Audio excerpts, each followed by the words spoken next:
Hello everyone! Welcome back to my channel. Today, I will be discussing about changing decimal to fraction to percent at the same time. In my previous lesson, we studied about decimal to fraction, fraction to decimal, and decimal to percent, and percent to decimal. Okay? But today, it will be three of them.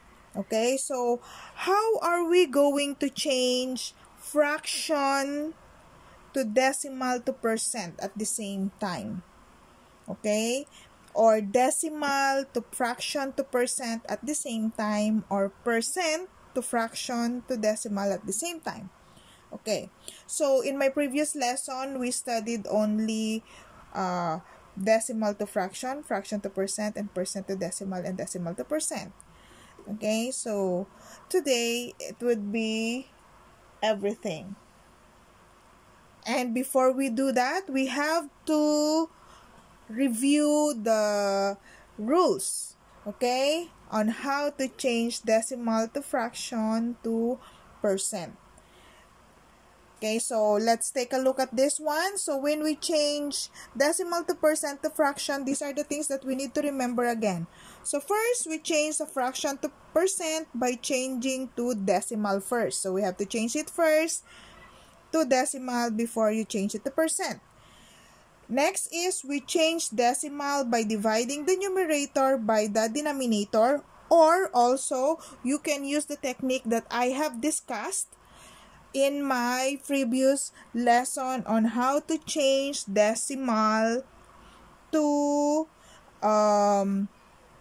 fraction, or fraction to decimal. Okay, another is change the decimal to percent by moving the decimal 2 places to the right and annex the percent sign. And lastly, change the percent to a fraction by dropping the percent sign and affix a denominator 100, then reduce to the lowest term. Okay?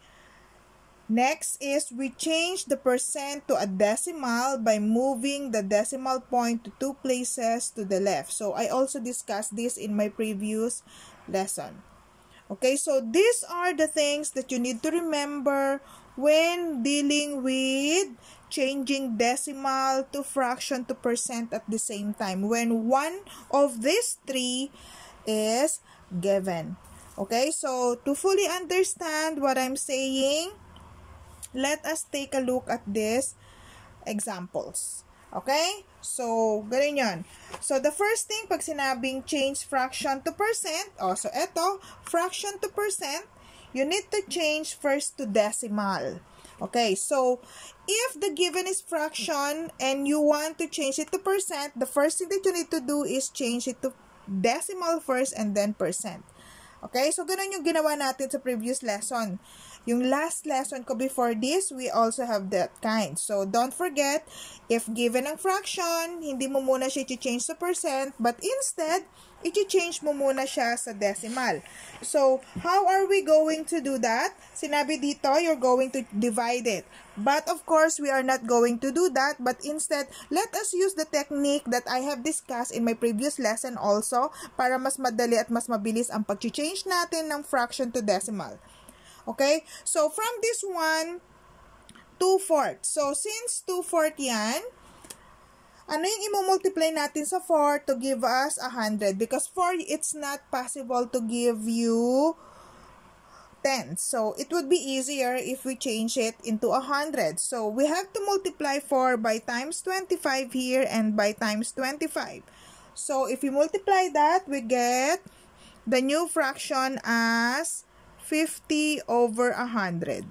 Okay, so our new fraction is 50 over 100. And 50 over 100, when we divide it, or when we simplify and change it to decimal point, since 2 zero siya, so meron tayong 2 decimal point dito, move it to the left. Okay, so ang decimal point natin, or the fraction, this fraction when we change it to decimal will be 0.50.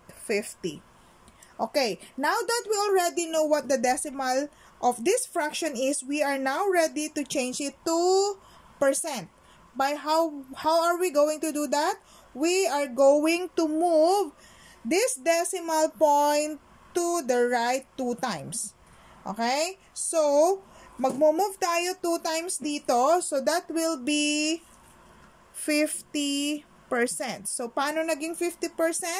Kasi, iminove natin to 1, 2 para magkaroon tayo ng 50%. Okay? Next, so that's how we do it pag fraction ng given. Okay, so don't forget, pag fraction ng given, fraction, change to decimal first, from decimal, change it to percent. Okay, next, what if given ang decimal? So, kapag given ang decimal, it's easier. Okay, so, pwedeng kahit alin mauna dyan. You can change it to fraction or you can change it to percent, either way, o mas madali. Okay, so since decimal naman na siya, so we can change this kaagad into percent by moving the decimal point again 2 times. So we're going to get the 18 here and we're going to have an answer 18%. So 0.18 in percent is 18%. Now, we can also change this kaagad into fraction by counting how many decimal point after the decimal point, how many digits are there. So, there are 2 digits, so we're going to get 18 over 100. Okay, but 18 over 100 is not simplified. So, we have to simplify this equation by dividing 18 by 100 by 2. Okay, because that's the GCF when we divide them. So, 18 divided by 2 and 100 divided by 2 is equal to 9 over 50. So, the simplified fraction for this is 9 over 50 and this is the final answer. Okay? Next, what if given percent?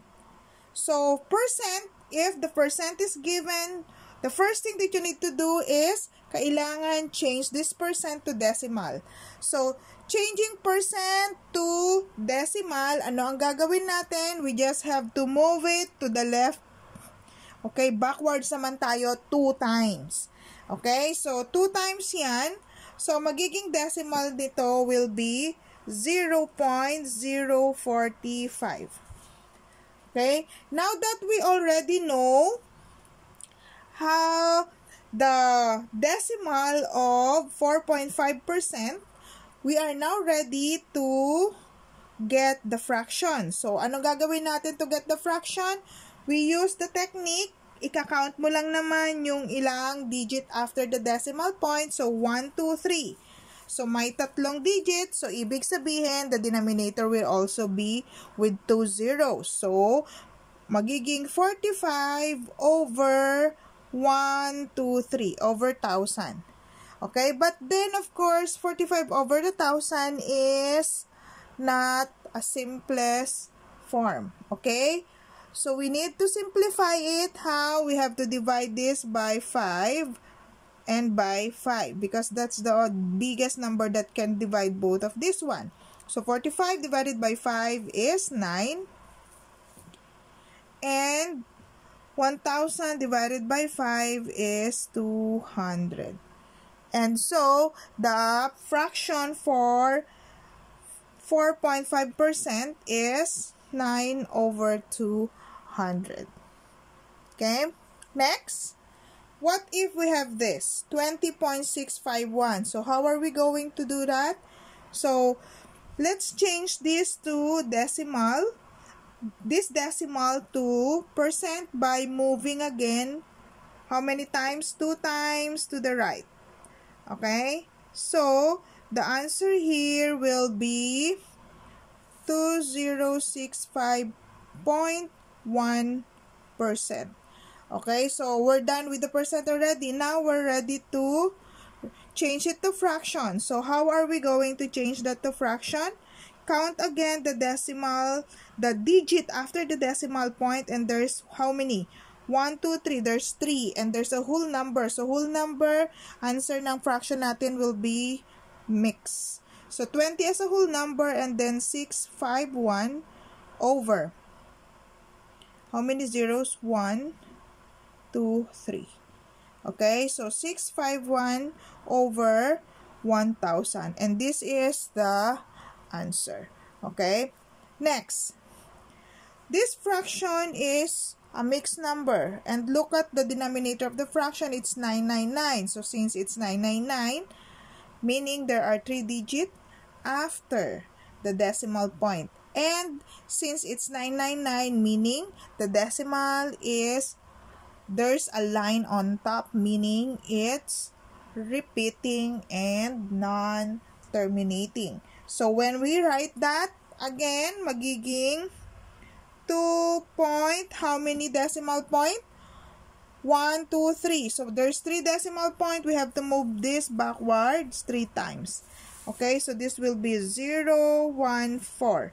And since it's 999, from the previous lesson that we studied, there should be a line on top. Okay, that line on top will tell you that it's repeating and non-terminating, or it's continuous. Okay, now that we are done with this, we are now ready to change this to percent by moving it to the right twice. So, magmo-move tayo to the right twice. So, magiging 1, 2. Okay? So, the answer here will be 201.4, and then there's since it's repeating, magiging 014. Ganun siya. So, it's repeating yan. Okay? So, that's how we write in percent. Next, this from percent to fraction and decimal. So, again, change this to decimal first by moving naman this to the left 2 times. Okay? So, the final answer for this one, for the decimal, will be 0.00481. Okay? So, 0, how many? 1, 2. So, dalawang 0. So, there should be tatlong 0 here. 0. So, 0.000481. And then, after that, it's now ready to change to fraction. So, how are we going to do that? Count mo kung ilan yung digit after the decimal point. And that will be 1, 2, 3, 4, 5, 6. So, 6. So, ibig sabihin, meron tayong 6 zeros dyan. Okay? So, 1, 2, 3, 4, 5, 6. And then, we have to write 481. Okay? So, 481 at 1,000, it's not possible for us to simplify. So, eto na yung fraction ng decimal natin na ito. Okay? So, that's how we change decimal to fraction to percent. Okay? And vice versa. So, don't forget, if you change fraction to percent to decimal, you always change it first from fraction to decimal before you change it to percent. Okay? But if you are changing decimal to fraction to percent, it's up to you. You can change it first to fraction or to percent. Either way, pareho lang. Okay? Mas madali. Same as pag percent naman is given at i-change mo siya into fraction and decimal, always change the percent first to decimal before you change it to fraction. Okay, so those are the things that you need to remember when dealing with this kind of topic. Pag tatlo yung given, decimal, fraction, at percent, at isa yung given sa kanila at i-change mo into the other missing. Okay? So, that's it. So, to further understand na mas mabilis kung paano mag-change into fraction to decimal and decimal to percent, try to go back to our previous lesson. Try to watch them so it would be easier for you to understand how did we arrive to this kind of answers. Okay, so that's it for today. Again, this is Teacher Luis, your mommy tutor. Please like, share, and subscribe to my channel. And don't forget to ring the notification bell so that you'll be you will be updated sa mga upcoming videos ko.